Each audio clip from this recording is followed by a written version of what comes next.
مفتی صاحب میں نے ایک بات نوٹ کی, میں سوال قاری صاحب سے پوچھ رہا ہوں, ہم یعنی میں ایک بچوں والا سوال پوچھ رہا ہوں اور بہت ہی بچوں والا سوال ہے, مگر میں مفتی صاحب علامہ صاحب جب بھی کہہ رہے ہیں امام حسن کہہ رہے ہیں, قاری صاحب امام نہیں کہتے, اس کی کوئی خاص وجہ ہے؟ آپ سیدنا حسن فرما رہے ہیں, اچھا یہ بھی سیدنا حسن نہیں, امام نہ کہنے کی کوئی خاص وجہ تو نہیں؟ نہیں کوئی خاص وجہ, یعنی ہم کہیں آپ بھی کہہ سکتے ہیں امام حسن کہہ سکتے ہیں, جیسے امام بخاری کہتے ہیں, امام حسین کہتے ہیں, امام حسن کہہ سکتے ہیں نا, لیکن امام علی نہیں کہتے. ایک یعنی چل نہیں رہا نا, ایک یعنی رواج میں, معاشرے میں ہمارے یہاں تو چل رہا ہے. جیسے ابو بکر صدیق کو کہتے ہیں امام ابو بکر, امام عمر, کوئی نہیں کہتا. نہیں لیکن امام حسن کو تو کہتے ہیں نا, اس لیے کہہ رہا ہوں. وہ اس لیے کہتے ہیں کہ ایک طبقے کے وہ امام ہیں جو 12 امام چلے آ رہے ہیں نا, ان میں سے وہ ایک ہے. آپ کے بھی امام ہیں جی جی, حضرت علی امام کا. دیکھیں اس معنوں میں جو آپ پوچھ رہے ہیں نا کہ کیوں, تو اس کا میں نے جواب دیا کہ ایک طبقے کے وہ باقاعدہ امام ہیں, جس طرح 12 سلسلے چلے آ رہے ہیں. ماشاءاللہ. سب سے پہلے تو آیت تطہیر سورۃ الاحزاب کی آیت نمبر 33 ہے. اعوذ باللہ من الشیطان الرجیم, بسم اللہ الرحمن الرحیم, انما یرید اللہ لیذھب عنکم الرجس اہل البیت ویطہرکم تطہیرا. ایک دن نبی صلی اللہ علیہ وآلہ وسلم اپنے گھر سے اس حال میں برآمد ہوئے کہ آپ نے کالے رنگ کی مرکش چادر اوڑھی ہوئی تھی. اتنے میں حسن ابن علی آئے, آپ صلی اللہ علیہ وآلہ وسلم نے انہیں اپنی اس کالی چادر کے نیچے لے لیا. پھر سیدنا حسین ابن علی, پھر سیدہ فاطمہ, اور پھر سیدنا علی رضی اللہ عنہم اجمعین وعلیہم السلام اجمعین کو چادر کے نیچے لے کر یہی آیت پڑھی, انما یرید اللہ لیذھب عنکم الرجس اہل البیت ویطہرکم تطہیرا. سبحان اللہ. اے نبی گھر والوں صلی اللہ علیہ وآلہ وسلم وعلیہم السلام, اللہ تو صرف اتنا ہی چاہتا ہے کہ تم سے ہر طرح کی ناپاکی کو دور کر دے اور تمہیں خوب صاف ستھرا کر دے. اس کانٹیکسٹ میں پھر صحیح مسلم کے اندر حدیث ہے 6220, اور یہ حدیث تو کافی طویل ہے. جب حاکم وقت نے سیدنا سعد ابن ابی وقاص کو زور لگایا کہ سیدنا علی ابن ابی طالب کی برائی بیان کریں, تو ان کو ریبٹل کرتے ہوئے مولا علی علیہ السلام کی جو 3 فضائل بیان کیے تھے, تو تیسری فضیلت یہ بیان کی تھی کہ ان میں سے مجھے کوئی ایک بھی مل جائے تو سرخ اونٹوں سے بہتر ہے. اور وہ تیسری فضیلت یہ تھی کہ نبی علیہ السلام مباہلے کے وقت سیدنا حسن, حسین, فاطمہ اور علی علیہ السلام اجمعین کو اپنے ساتھ لے کر آئے اور اللہ کے حضور دعا کی, اللہم ہؤلاء اہل بیتی, اے اللہ یہ میرے اہل بیت ہیں. بے شک. اور تیسری آیت مودت, جس کے حوالے سے کنٹروورسی سنی شیعہ میں پائی جاتی ہے, میں آج اس کو بھی انشاءاللہ ریزالو کر دوں گا. قل لا اسألکم علیہ اجرا الا المودۃ فی القربى, سورہ شورا کی آیت نمبر 23. اس کے حوالے سے صحیح بخاری میں ایک حدیث ہے, ابن عباس کا قول ہے, وہ اس آیت کی تفسیر یوں کرتے تھے کہ نبی علیہ السلام کے جو مخالفین ہیں انہیں یہ کہا جا رہا ہے کہ نبی علیہ السلام کی قرابت داری کا خیال رکھو, لیکن جو تابع تھے نا سعید ابن جبیر, وہ اسے اہل البیت پہ فٹ کرتے تھے. اور میرے خیال میں دونوں یہ تفسیر درست ہیں. اگر اللہ تعالیٰ غیر مسلم رشتہ داروں سے کہہ رہے ہیں کہ نبی علیہ السلام کی رشتہ داری کا خیال رکھو, تو مسلمانوں سے تو بدرجہ اولا کہا جائے گا کہ آپ نے نبی علیہ السلام کی رشتہ داری کا خیال رکھنا ہے. اور اس کو سپورٹنگ جو ہے وہ صحیح بخاری میں سیدنا ابو بکر صدیق رضی اللہ تعالیٰ عنہ وعلیہ السلام کا قول ہے, صحیح بخاری میں 3751 نمبر. وہ کہتے ہیں کہ محمد کے قرب کو محمد صلی اللہ علیہ وآلہ وسلم کے اہل البیت کے قرب میں تلاش کرو. یہ حدیث اس بات پر گواہ ہے کہ قل لا اسألکم علیہ اجرا الا المودۃ فی القربى کی تفسیر جو محبان اہل بیت نے بیان کی ہے وہ بالکل درست ہے. پھر غدیر قوم کی حدیث جو مسلم شریف میں اوپر تلے 4 حدیث ہیں 6225 سے لے کے 6228 تک, ان میں بھی نبی علیہ السلام نے قرآن اور اہل البیت کے ساتھ اس نے سلوک کرنے کا حکم دیا ہے. اور اس کے علاوہ بخاری مسلم میں حدیث ہے, نبی علیہ السلام سیدہ فاطمہ سلام اللہ علیہا کے خیمے میں داخل ہوئے اور فرمایا کہ وہ بچہ کدھر ہے چھوٹا. تو نبی علیہ السلام کے سامنے حسن کو پیش کیا گیا, تو نبی علیہ السلام نے انہیں معانقہ کیا, چوما, اور پھر کہا کہ اے اللہ میں حسن سے محبت کرتا ہوں, تو بھی اس سے محبت کر, اور جو حسن سے محبت کرے تو اس سے محبت کر. اور پھر بخاری کی حدیث ہے, ابن عمر کہتے ہیں کہ نبی علیہ السلام نے فرمایا تھا حسن اور حسین اس دنیا میں میرے 2 پھول ہیں. اور پھر صحیح بخاری کے اندر انس ابن مالک کا قول موجود ہے, وہ کہتے ہیں کہ حسن ابن علی سے زیادہ رسول اللہ کا ہم شکل کوئی. افسوس کی بات ہے کہ اس پلانٹ ارتھ پہ کبھی دنیا نے ایسا ٹائم نہیں دیکھا کہ فضائل صحابہ بیان ہو رہے ہوں اور اس میں اہل بیت کی بات ہو. لیکن یہ اس امت کی بدبختی ہے کہ جب اہل بیت کا ذکر ہوتا ہے نا, تو زیادہ ٹائم فضائل صحابہ پہ اور اس جسٹیفیکیشن پہ چلے جاتے ہیں. تو میں کہتا ہوں صدق رسول اللہ, یا رسول اللہ آپ نے سچ کہا تھا. یہ آپ نے ابو بکر کے بارے میں نہیں کہا تھا رضی اللہ تعالیٰ عنہ, نہ عمر کے بارے میں, نہ عثمان کے بارے میں, کہ میری امت میں عیسیٰ ابن مریم کی مثال مولا علی علیہ السلام والی ہے. کیونکہ حضور کو پتا تھا کہ یہ کام ڈالنا ہے چوتھے خلیفہ کے ساتھ ان لوگوں نے. تو چوتھے خلیفہ کی فضیلت کبھی بھی انہیں ہضم نہیں ہوگی. یہ بات حضور کو پتا تھی. مسند احمد میں حدیث ہے, المعجم الکبیر طبرانی کے اندر اور مشکات کے اندر, کہ علی تیری محبت میں غلو کر کے جو ہے وہ گمراہ بھی ہوگا ایک فرقہ اور جہنم میں جائے گا, اور تجھ سے بغض رکھ کے بھی ہوگا. اب ہم نے محبت والے تو ہمیں ماشاءاللہ بچپن سے پڑھائے جاتے ہیں, یہ بغض والے کون سے؟ بغض والے وہ ہیں جو کہ محبت والوں کا رد کر رہے ہوتے ہیں. ان کے اندر پھر وہ اتنا غلو آتا ہے کہ انہیں چیزیں ہضم نہیں ہوتی. جیسا کہ انہوں کو کہا تھا, جب رسول اللہ صلی اللہ علیہ وسلم سے کہا گیا تو آپ نے فرمایا, فاطمہ کیا تو یہ پسند نہیں کرتی کہ جس سے تیرا باپ محبت کرتا ہے تو بھی اس سے محبت کرے؟ یعنی اصل محور جو ہے وہ اللہ کا رسول ہے. یعنی اپنی بیٹی سے بھی کہا کہ میں بھی عائشہ سے محبت کرتا ہوں, لہذا تو دوسروں کی سفارشیں نہ لا, تو بھی اس سے محبت کر. اب یہ جو بات کی صحیح بخاری میں جو مولانا صاحب نے حدیث پیش کی کہ نبی علیہ السلام سے جب پوچھا گیا سب سے بڑھ کر محبوب کون تھا, تو سب سے بڑھ کر محبوب بیوی سے بھی پوچھ لیں. سیدہ عائشہ کے بارے میں المستدرک للحاکم کے اندر حدیث موجود ہے. اما عائشہ سے کسی نے پوچھا بتائیے کہ نبی علیہ السلام کو اپنے صحابہ میں سب سے بڑھ کر محبوب کون تھا, تو انہوں نے کہا کہ فاطمہ سلام اللہ علیہا. بخاری مسلم حدیث ہے, فاطمہ میرے جگر کا ٹکڑا ہے. جب انسان کسی کی فضیلت بیان کرتا ہے نا تو اولاد کے بعد ہی اس کا ذکر کر رہا ہوتا ہے, یہ انڈرسٹوڈ ہوتا ہے. گھر والے پہلے نمبر پہ ہوتے ہیں. پھر انہوں نے پوچھا نہیں مردوں میں بتائیں, تو انہوں نے کہا کہ مردوں میں فاطمہ کا شوہر علی ابن ابی طالب جو کہ کثرت سے روزے رکھنے والے اور شب بیداری کرنے والے تھے. الحمدللہ یہ میری ماں نے بیان کیا ہے, سلام اللہ علیہا. تو یہ سارے فضائل ہیں, لیکن ہمیں دیکھنا چاہیے کہ جب اہل البیت کی بات ہو تو ہم اسپیسیفکلی اپنی گفتگو کو اس پہ رکھیں, اور دوسری طرف نہ ہم چل پڑیں, وہ ہمیں ضرورت نہیں ہے. وہ فضائل صحابہ ماشاءاللہ پچھلے 1000 سال سے فضائل صحابہ کانفرنسز ہو رہی ہیں اور بڑا ذکر ہو چکا ہے اللہ کے فضل سے اس کے اوپر. اس وقت جو ہے اہل بیت کے حوالے سے کوشش ہے کریں کہ بھئی اہل بیت کے ساتھ جن لوگوں نے ظلم کیا, اہل بیت کے بارے میں تھا کہ میں تمہیں خوف دلاتا ہوں, میرے بعد ان کے ساتھ اس نے سلوک کرنا. غدیر کی حدیث میں تو اہل بیت کے حوالے سے ہمیں سینسٹیو ہونا چاہیے. یہ حدیث حضرت علی کے بارے میں ہے, اور آخری میں حدیث بیان کروں جس کی 32 اسناد موجود ہیں جامع ترمذی میں. ایک تو ہے اللہ کا محبوب, ایک ہے اللہ کے محبوب کا محبوب. نبی علیہ السلام کے سامنے ایک بھونا ہوا پرندہ لایا گیا, اسے حدیث طائر کہتے ہیں.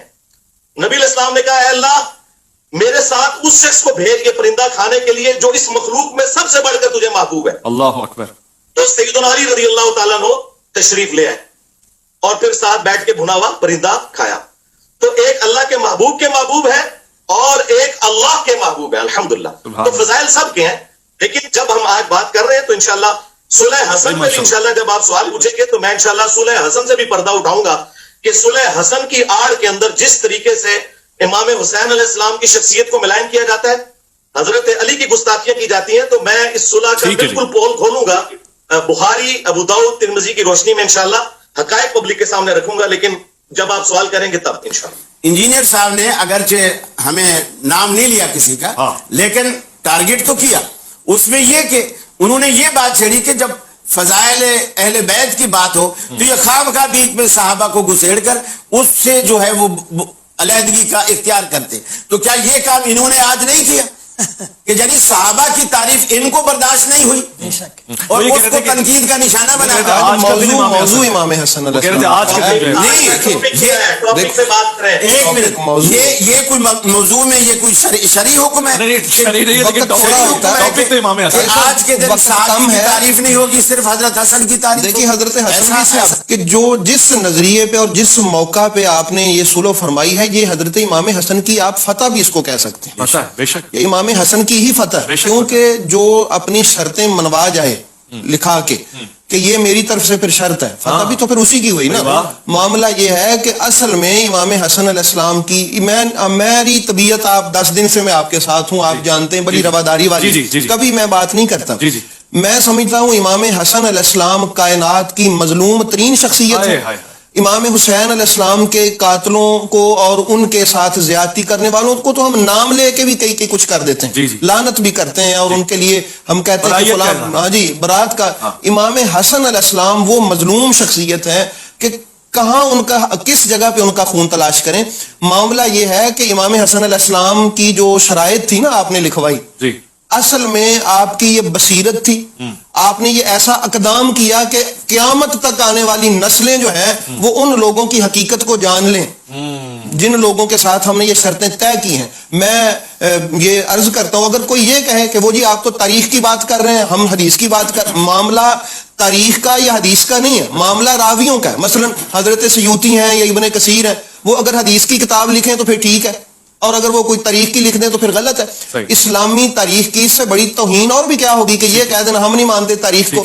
معاملہ ہے حقیقت کا. دیکھیے سارے راوی نہ ہی حدیث کی کتابوں میں ہم کہتے ہیں کہ یہ بات معتبر ہو گئی ہے, اور اسی طرح بات حدیث کی کتاب میں ہو یا تاریخ کی کتاب میں ہو, معاملہ راویوں کا ہے, کتاب کا نہیں ہے. حضرت امام حسن علیہ السلام نے یہ جو صلح فرمائی ہے, اس کو آپ اگر توجہ سے ہم دیکھیں تو کون نہیں جانتا کہ امام حسن علیہ السلام کو, آپ کو پتا تھا یہ, اور میں یہ بھی عرض کر دوں کہ یہ جو ہم نے لکھوایا یہ پورا ہونے والا نظر بھی نہیں آ رہا, لیکن آپ نے, میں یہ سمجھتا ہوں قیامت تک کے لوگوں کے سامنے بات رکھی ہے کہ یہ حقیقت شاید جنگ میں عیاں نہ ہو سکتی جو آپ نے صلح کر کے عیاں فرمائی. کہ صلح ہوتی کیا ہے؟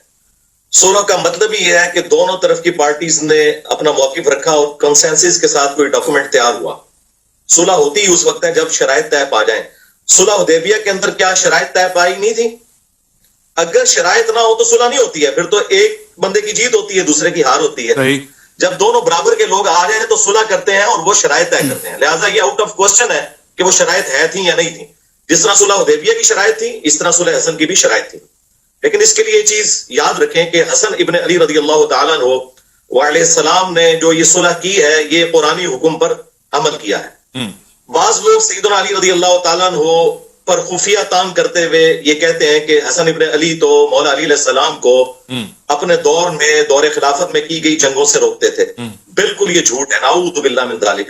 اگر یہ بات ہوتی تو وہ جنگ جمل صفین نہروان میں مولا علی کے ساتھ شریک نہ ہوتے, وہ شریک رہے ہیں. صفین پارٹ 2 بھی سیدنا حسن ابن علی نے شروع کر دیا تھا. بخاری شریف سے یہ جو حدیث بیان کی جاتی ہے نا کہ یہ میرا بیٹا سید ہے, یہ پوری حدیث جو ہے یہ اس کا آخری ٹکڑا ہے.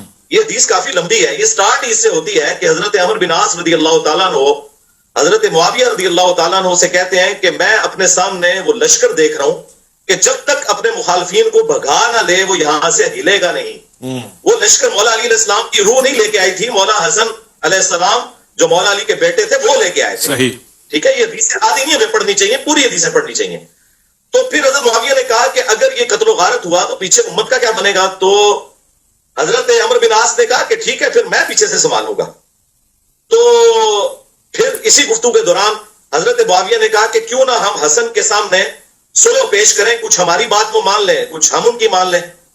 تو ساتھیوں نے کہا کہ مشورہ اچھا ہے. تو یہ صلح کی طرف جو آفر ہے یہ حضرت حسن نے نہیں کی. یہ جھوٹ ہے کہ حسن جو ہے وہ امن پسند تھے. امن جنگ کے اندر غزوہ بدر میں کیا رسول اللہ امن پسند تھے؟ جب جنگ ہوتی ہے اس وقت جنگ ہوتی ہے, اس وقت امن کی بات نہیں ہوتی. سورۃ الانفال میں آیا کہ اگر میدان جنگ میں مخالف تم سے صلح کی بات کرے تو اسے ایکسپٹ کر لو. تو حسن ابن علی صفین پارٹ 2 لڑنے آئے, لشکر لے کے آئے. حضرت معاویہ کو جب عمر بن عاص رضی اللہ تعالیٰ عنہ نے کہا کہ یہ تو نہیں ہلیں گے, ہم ان کو صلح آفر کرتے ہیں, انہیں پتا تھا کہ قرآنی حکم پہ اہل البیت عمل کریں گے. تو جب صلح آفر کی گئی تو حضرت حسن ابن علی نے وہ صلح کی آفر سورۃ الانفال کے تحت قبول کر لی, جس طرح نبی علیہ السلام نے صلح حدیبیہ قبول کر لی تھی. اگرچہ نبی علیہ السلام کا پلڑا بھاری تھا اس کے باوجود مشرکین عرب کے ساتھ صلح کر لی. اچھا, یہ صلح کی تو ظاہر ہے وہ شرائط کیا تھیں؟ جی, بنو امیہ کے ممبروں سے جو سب و شتم کا سلسلہ کیا گیا ہے حضرت علی کے اوپر, جو لوگ یہ کہتے ہیں یہ تنقید تھی, مسلم شریف میں 6229 نمبر حدیث ہے. ابو تراب پر لعنت کے الفاظ ہے, وہ گالی سے بھی بڑھ کر لعنت کرتے تھے نعوذ باللہ ممبروں سے. 6229 صحیح مسلم, غدیر قم سے اگلی حدیث. اور 5واں رکھا گیا افسوس کے ساتھ ان 5 شرائط میں سے صرف 5ویں شرط پہ عمل ہوا ہے کہ حضرت معاویہ رضی اللہ تعالیٰ عنہ خمس دیا کرتے تھے. میں پورا ایک پروگرام بخاری مسلم سے کر سکتا ہوں کہ کس طریقے سے ان شرائط کی دھجیاں بکھیری گئیں. سب سے بڑی بات یہ ہے کہ حضرت حسن ابن علی کو زہر دے کے قتل کیا گیا. مصنف ابن ابی شیبہ میں آتا ہے کہ انہیں زہر دے کے شہید کیا گیا 47 ایئرز کی ایج میں. میری 47 ہونے والی ہے, میری ایج میں حسن ابن علی کو زہر دے کر قتل کر دیا گیا تاکہ وہ نوبت ہی نہ آئے 49 ہجری میں کہ وہ جانشین بن سکیں. اور وہ جو بخاری حدیث ہے سید والی, وہ اسی حدیث میں آتا ہے کہ خمس ہوگا، اور اس کے بعد وہ راوی حدیث کہتے ہیں کہ حضور کی پیش گوئی پوری ہوئی کہ میرا یہ بیٹا سید ہے. اس کی وجہ سے مسلمانوں کے دو بڑے گروہوں میں صلح ہوگی. دو عظیم گروہ جو ہے نا، وہ عظیم عربی میں وَلَهُمْ عَذَابٌ عَظِيمٌ بھی آتا ہے، اس سے مراد بڑا ہے. عظمت والا گروہ وہ ہوتا ہے جو خلیفہ راشد کے ساتھ ہو. ہاں جی. دوسرے گروہ کے بارے میں بخاری میں حدیث ہے 2812 وَيْحَا مَارْ تَقْتُلُهُ الْفِئَةُ الْبَاغِيَةُ يَدْعُوهُمْ إِلَى اللَّهِ وَيَدْعُونَهُ إِلَى النَّارِ. وائے انبار، افسوس، تجھے ایک باغی جماعت قتل کرے گی، تو انہیں اللہ کی طرف بلائے گا، وہ جماعت جہنم کی طرف بلائے گی. تو جو جماعت جہنم کی طرف بلا رہی ہو نا اور خلیفہ راشد سے بغاوت کرنے والی ہو، وہ عظمت والی نہیں ہوتی، وہ بڑی جماعت تھی. یہاں عظیم کا مطلب بڑا گروہ. اور حضور نے فرمایا میرا بیٹا یہ سید ہے، یہ سید ہے، یعنی یہ بڑے پن کا مظاہرہ کرے گا. سب کچھ ہوتے ہوئے یہ اپنے پوستے دستبردار ہوگا. اور آخری میں حدیث بیان کر دوں کنکلوڈ کرنے کے لیے. ابو داؤد میں 4131 نمبر حدیث ہے، جسے شیخ البانی، شیخ زبیر لزئی دونوں سے ہی کہتے ہیں. یہ پورا پول کھول دے کہ کس طرح حسن ابن علی کے قتل کے بینیفیشری کون ہوئے، حسن ابن علی کو قتل کروانے والے کون لوگ تھے. مقدام بن معدی کرب کہتے ہیں کہ میں حضرت معاویہ رضی اللہ تعالیٰ عنہ کے پاس شام میں حاضر ہوا. اسی دوران حسن ابن علی کی شہادت کی خبر جب پہنچی تو میں نے پڑھا انا للہ و انا الیہ راجعون. اس وقت جو سامنے حاکم بیٹھے ہوئے تھے انہوں نے کہا کہ تو حسن کی موت کو مصیبت شمار کرتا ہے. اللہ اکبر، نعوذ باللہ نعوذ باللہ. تو مقدام بن معدی کرب کو غصہ آ گیا. وہ انہوں نے انجینئر صاحب کی ویڈیوز نہیں دیکھی ہوئی تھی، انہوں نے نبی اسلام کی صحبت کی ہوئی تھی. انہوں نے کہا کہ میں حسن کی موت کو مصیبت میں جانوں کہ نبی اسلام زانوں پر ایک طرف حسن کو اٹھاتے تھے، دوسری طرف حسین کو، حسن خود سے ہے، حسین علی سے ہے. واضح ہو گیا. بس میں نے انجینئر صاحب جو گفتگو سنی ہے، تاریخ نہیں ہے. 4131 میں نے انجینئر صاحب جو گفتگو سنی اس وقت جو آپ بیان فرما رہے ہیں، حدیث ہے کہ اللہ تعالیٰ کو حلال چیزوں میں سب سے ناپسندیدہ طلاق ہے. جی یہ کیسے ہو سکتا ہے کہ حسن ابن علی جو ہے وہ 2 یا 3 دن کے لیے کسی کو بیوی بنائے اور پھر طلاق دے دیں؟ یعنی وہ 200 یا 120 شادیاں، اس قسم کی روایتیں ہیں مولا حسن علیہ السلام کی طرف منسوب کرنا، یہ صراحتاً میں سمجھتا ہوں گستاخی ہے. اور اس گستاخی کو جس طریقے سے لوگ جسٹیفائی کرنے کی کوشش کرتے ہیں وہ بالکل غلط ہے. یہ چیز بالکل قرآن و سنت کے منافی ہے، ان کی شخصیت کے اندر بالکل نہیں بیٹھتی.